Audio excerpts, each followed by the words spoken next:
Minister Tony Blair says the world is on the verge of Now tonight in 7 News Flashback, what happens to the Gold Coast when it comes under severe storm attack?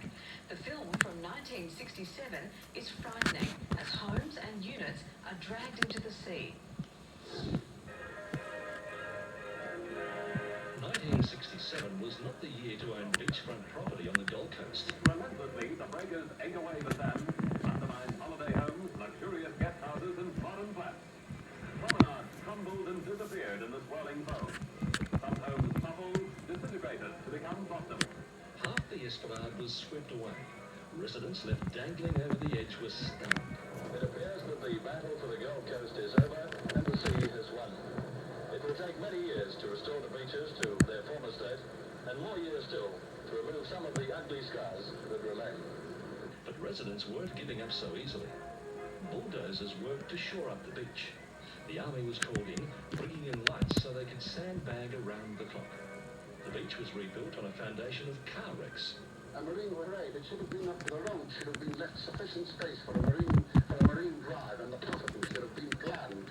At the time, experts even proposed installing a rock wall at Broadbeach, which would radically transform the coast we know today. This is the place that goes in at Broadbeach. That's between the Broadbeach Hotel and Surfers Paradise First Avenue.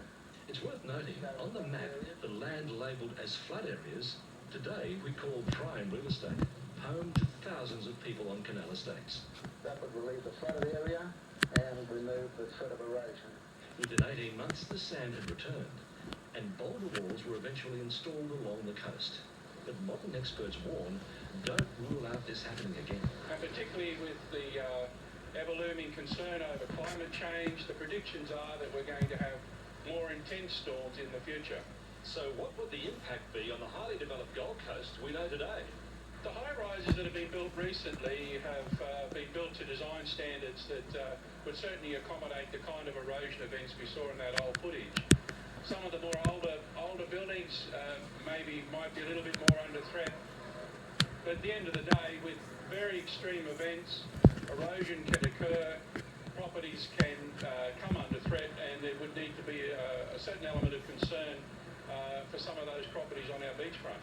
Surfers Paradise is Australia's most popular holiday centre, but it could have been a paradise lost.